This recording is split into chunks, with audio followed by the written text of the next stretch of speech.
The train at 7:05. Two strangers meet on the same train every morning, falling in love without ever speaking a word. Every morning at exactly 7:05, the same train left platform 3.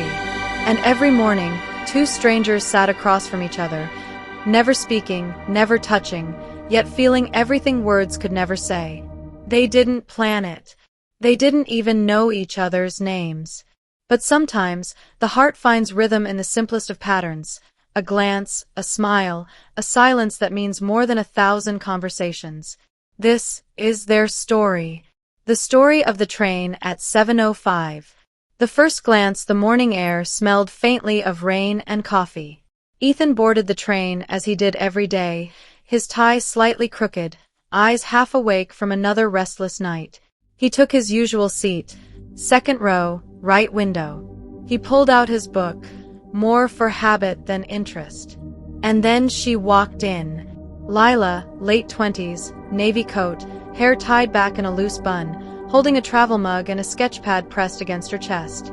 She sat directly across from him, just like she had for the past 3 mornings. She didn't notice him at first. But when she looked up and their eyes met, something shifted. A small smile. Quick, nervous, but real. Ethan pretended to look away, but inside, he felt something he hadn't in years. Curiosity. And so began the silent ritual.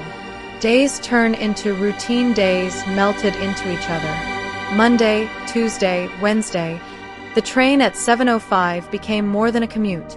It became their place. He'd sit with his coffee, pretending to read. She'd sketch quietly, sometimes glancing up, catching him stealing looks, both pretending not to notice. The silence between them wasn't empty.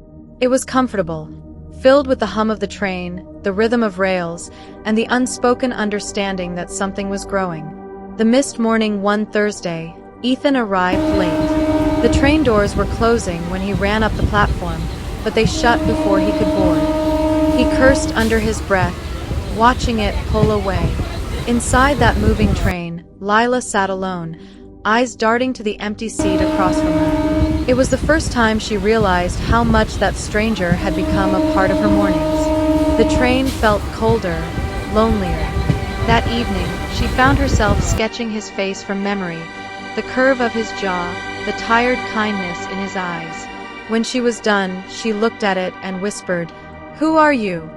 The return the next day, Ethan was early. He stood on the platform, scanning the crowd nervously. The train hissed, the doors opened, and there she was. Their eyes met instantly, relief and something deeper flashing between them. He wanted to say hi, just a word, but his throat locked up. Instead, she smiled, small and shy. He smiled back. And that was enough. Subtle connections over the weeks, they grew bolder in small ways. He'd bring an extra muffin and leave it on the seat beside her with a small note. They said these go well with sketching. She'd smile, take it, and the next morning, hand him a folded napkin with a doodle of 2 cups of coffee side by side. It wasn't words, but it was conversation. They began exchanging little things, a favorite quote scribbled on a ticket stub, a pressed flower, a note written on a train receipt. Every gesture said the same thing, "I see you." The storm one Friday morning, rain poured hard enough to blur the world outside. Ethan boarded the train soaked, shaking water from his coat. Lila wasn't there. His chest tightened. Maybe she was late. Maybe she'd taken a different train. The train pulled out, and her empty seat stared back at him. He tried to read. He couldn't. He tried to sip his coffee. It went cold. When he got off, he told himself not to care. She's just a stranger, Ethan. Get over it. But it didn't feel like a stranger's absence. It felt like something missing he couldn't name. A week without her days passed. No Lila. Ethan still took the train at 7:05, hoping each morning she'd return. Each time, the doors opened to new faces, none hers. He started carrying the small notes they'd exchanged in his pocket. reading them when he felt stupidly hopeful. One of them read, "It's strange how silence can make two people feel less alone." He smiled sadly, folding it back. He missed her laugh, the one she tried to hide behind her coffee cup. He missed their quiet. Exactly 10 days later, at 7:05 sharp, she was back. She stepped into the train, wind in her hair, a soft smile tugging her lips as her eyes found him. He froze, then grinned. She sat across from him like no time had passed. For a moment, neither moved, both afraid that speaking would break the spell. But Ethan finally leaned forward, cleared his throat, and whispered, "Hi." She blinked, startled, then smiled. "Hi."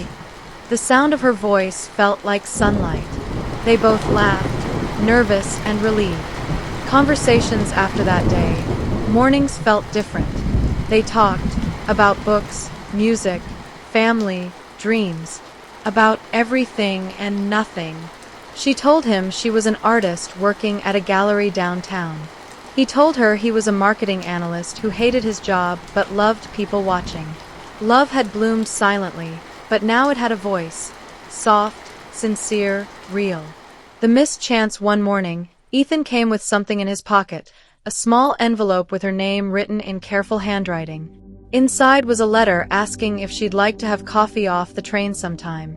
But fate, as it often does, played its trick. Halfway through the ride, Lila's phone rang. Her expression changed. She whispered, "It's my mom, emergency," and dashed off at the next stop. The envelope remained in his hand. Silence returns the next morning. Her seat was empty again. And the next. And the next. Days turned into weeks, and he started to wonder if life had simply pulled them apart. He kept riding the train at 7:05, partly out of habit, partly out of hope. The envelope a month later, he was reading by the window when someone tapped his shoulder. He looked up, and there she was. Lila. Out of breath, cheeks flushed, eyes bright. Before he could speak, she said, "You left this." In her hand was the envelope. She smiled. "You dropped it that morning. I kept it, and read it." Ethan's heart raced. "And..." She bit her lip. "And I'd love that coffee." Off the train that weekend, they met at a cafe near the station. They talked for hours, like old friends who'd known each other for years. When they said goodbye, she whispered, "See you Monday?" He smiled. 7:05? She nodded. 7:05. Months passed. The train at 7:05 still ran every morning. But now it carried something more. Laughter, shared glances, hands that brushed together over coffee cups. They say love doesn't always start with grand gestures or perfect timing. Sometimes it begins in silence, on a train, in passing glances, in shared moments too fragile for words. Ethan and Lila met every morning at 7:05. For weeks, they never spoke. But somehow they already knew. Because love, in its truest form, doesn't need an introduction. It just needs a chance. If you've ever felt a connection that words couldn't explain, maybe you've already met your 7:05. The train at 7:05, a story about silent love that found its voice. This is Velvet Voice Stories, where emotions find their voice.